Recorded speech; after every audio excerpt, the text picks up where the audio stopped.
Hello students, welcome back to the class. Today we are going to start the stage 3 of formation of company. In the last two videos we have discussed the first and second stage, that is promotion and incorporation stage in the formation of company. The next comes the capital subscription stage. The private companies can start their business after getting the certificate of incorporation, but in case of public company they have to perform a third stage to get the certificate of commencement of business. Without this they cannot start their business, so we have to follow the capital subscription stage. In this stage the capital is subscribed or the capital is arranged by the public company to run its operations. So the very first thing is to get the SEBI approval. SEBI is the Securities Exchange Board of India, which controls the capital market or the share market of India. Its main function is to control the capital market so that the interest of investors remains protected. They don't get it trapped into some frauds and other things.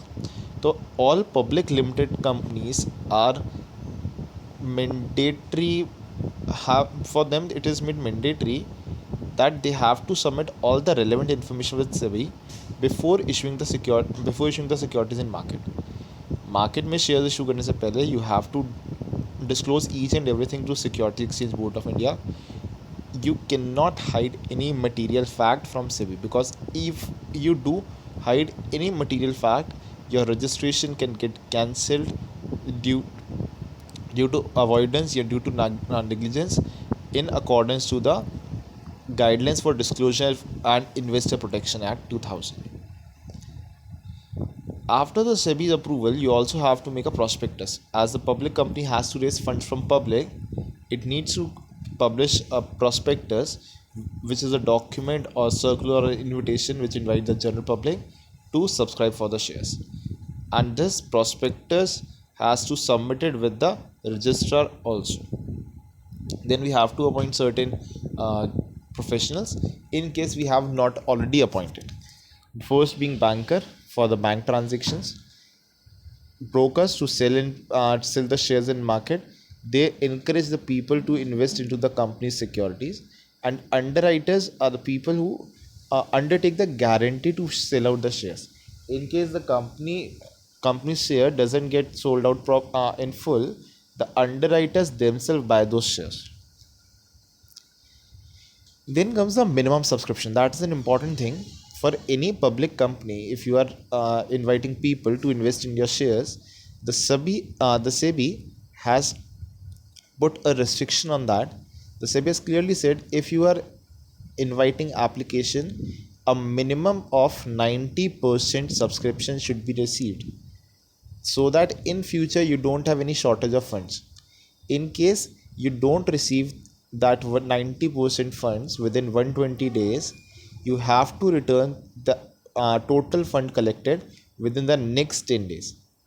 अगर आपके पास 90% पैसा आ जाता है, 90% application आती है, तो आप product आगे अलॉटमेंट के लिए बढ़ सकते हैं. बट इन केस आपके पास 90% एप्लीकेशंस नहीं आती हैं, then you are bound to return that money back to the investors. आप वो पैसा यूज़ नहीं कर सकते, क्योंकि company law board as well as the SEBI, उनका सीधा ये मानना है कि in case the company will have some shortage of funds that can create a problem in future, and the fund is of public, so to safeguard the public interest, it is made sure that 90% subscription should be at least received.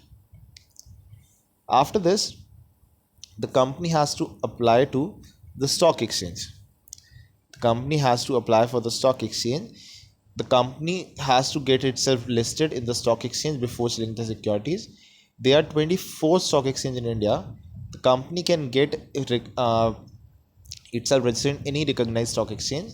They verify the financial soundness and other aspects of the company, and if they are satisfied, they list the name of the company into the stock exchange, and the people can now buy and sell the securities from the stock exchange. And if a firm doesn't get permission from a stock exchange within 10 weeks from the date of closure of subscription list, then allotment will become void and money have to be returned to the applicants. But if everything goes fine, you can simply allot those shares to the public. You will issue them e-certificates that they have been issued shares. Okay. The return of allotment is statement given details about name and address of all shareholder. This has to be submitted with the registrar, stating how many shares have been issued to which shareholder along with full details. So this is how we start we get the amount for running a public company. In the next video we will start we will discuss how the public company gets the certificate of commencement of business and starts working in actual real life. This was basically how the company has to raise funds. This is in case of public company, not in case of private company. The private company will start its working just after the second stage, but in case of a public company, as it raises its funds from general public, it has to go through certain additional steps which we have studied in this topic. In the next video we will discuss furthermore topics, furthermore documents. Till then, take care and have a great day.